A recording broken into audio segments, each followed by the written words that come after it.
What is going on, everybody? Welcome to week number 2 of our Cultivating Calm 6-week series. We are looking at, again today, an informal practice, and we're going to keep the formal practice the same based on some of the feedback that I have. I don't want to add a lot to your plate, especially this time of year, but what I do want to do is go over how we can integrate mindfulness into our day-to-day. So just reviewing last week, we went over, is it a thought or is it a fact, right? A thought means it might, may, or could happen. And then a fact, it's happening now. So that's our short review of week number 1.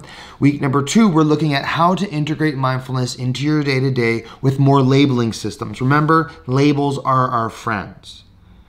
Our formal practice is going to stay the exact same. We are not going to add anything to our formal practice. Why, you ask? At least for the first 2 or 3 weeks, I find that I want to keep the formal practice as short and simple as possible. One, it's a little easier to get into your day if it's 2, 3, or 4 minutes long.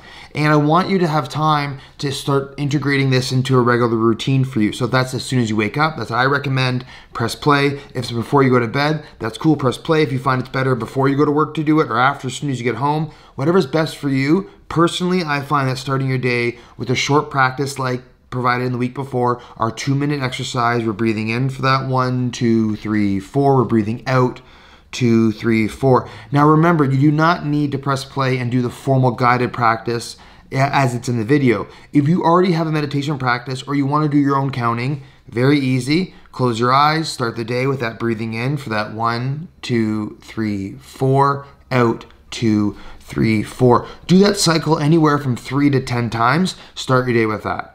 If you forget and then you're on your way to work, do it on your drive to work. 1, 2, 3, 4, out 2, 3, 4. Remember, we're planting that seed of self-care. We're watering that seed of self-care. We're doing this through repetition over and over and over and over again.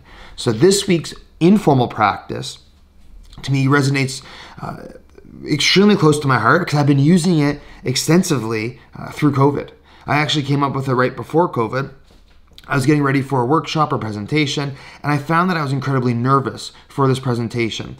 And I started getting into my mind about why am I so anxious and why is this different than any other presentation and what might happen and what could have happened. And I was getting in that hamster wheel. And a way of working with that is to ask yourself, all right, stop, what is actually present right now?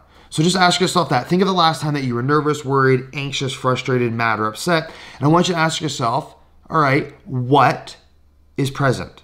So for me, it was anxiety. The what was anxiety. The next part is you ask yourself, all right, where is it the most present? So for me, it was in 2 places I noticed. One, my chest, and then my mind.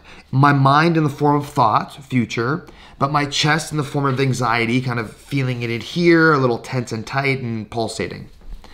The next one I want you to do, after you know the what, then we know the where, then ask yourself, what is the purpose behind this emotion? Because all emotions have a purpose.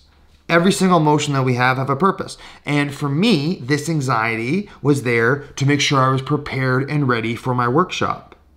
So if you look at the last time that you were anxious, nervous, worried, frustrated, mad, or upset, that emotion or that emotional energy was there probably to help you get ready for it or for what might happen in the future or trying to prepare you for something. So instead of getting in the hamster wheel and looking at this anxiety as a negative thing, we can actually turn to it and say, okay, thank you for trying to prepare me for A, B, C, or D. Sometimes people say, Mike, I don't even know what's present. So I can't even answer your first one. Well, use labels. If you don't know it's anxiety or if it doesn't feel like sadness or doesn't feel like hurt or anger, you can label it and say, right now I'm experiencing this in my chest. And it's okay. Or right now I'm experiencing this in my mind and it feels tight or it feels tense or I feel it in my lower back. You can use labels and just articulate your experience to yourself, right? Break it down fundamentally. Ask what is present, what emotion is there, or what thought is there. If you don't know it, break it down. I'm feeling this thing in my chest. It feels tight or tense. Where is it present? Oh, I'm feeling it in my chest. I'm feeling it in my mind. I'm feeling it in my fists. I'm feeling it in my upper back, my lower back, wherever you're experiencing it.